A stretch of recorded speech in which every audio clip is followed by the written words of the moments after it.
Hello, beautiful people. Today we are going to learn Accounting Standard 5, Net Profit or Loss for the period, prior period item, and changes in accounting policies.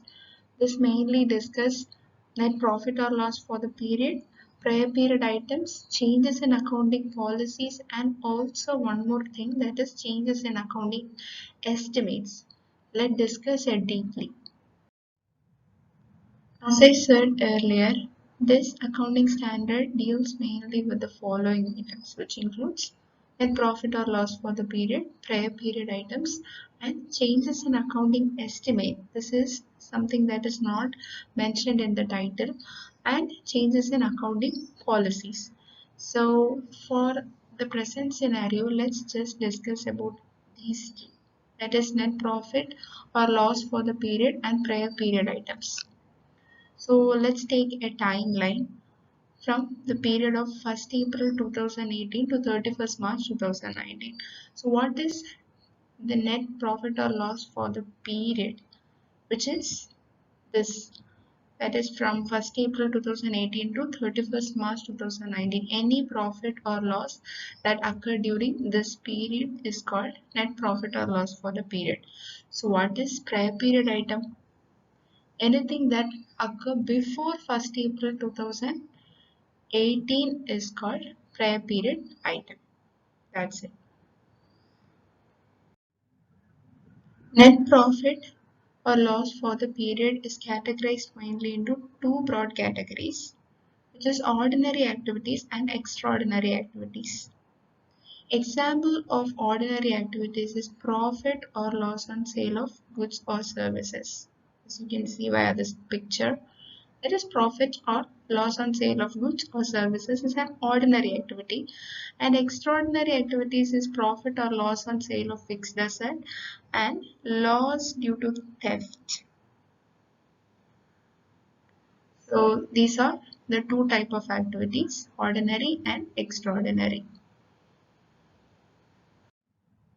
So the next item is prior period item. So what is this prior period item? This is income or losses due to these items or a result of error or omission in the financial statement of a prior period is called as prior period item. Error or omission in the prior period is prior period item. So the important thing that is to be noted is that these items are not frequent. That these error won't occur frequently, so that it is easily identified. The next item is change in accounting estimates. So what are these change in accounting estimates? There are certain estimates which are used while preparing the financial statement. We use certain estimates which can be the estimates on the useful life of machinery or the estimates on the realizable value of an item.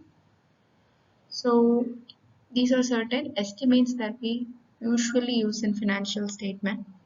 At times, in certain times, these estimates require changes, is that revision. So the time that require the changes in estimates include the following, that is change in circumstance, new information, subsequent development, experience, etc. The last item is changes in accounting policies. Accounting policies are the accounting principles and methods of applying those principles while preparing the financial statements. A change in accounting policies should be undertaken only in two cases. First is if the change is required by law or accounting standard itself, or if the change helps in better presentation of financial statements. We have reached the conclusion of the accounting standard, which is disclosure requirement. So here you can see we have provided disclosure requirement for each and every item, that is net profit or loss for the period, prior period item, change in accounting estimates, and changes in accounting policies. Regarding profit or loss for the period, we have to provide disclosure regarding certain activity which has substantial impact on the overall performance of the enterprise. And regarding prior period items, the current period's financial statement should clearly show the effect of prior period items. Is that we have to disclose specifically for those prior period items. And changes in accounting estimate, the effect of the change in estimate is to be taken into account while preparing financial statements. If the change in estimates affect the ordinary activities, we have to disclose under ordinary activities. If it is under extraordinary activities, vice versa. Okay.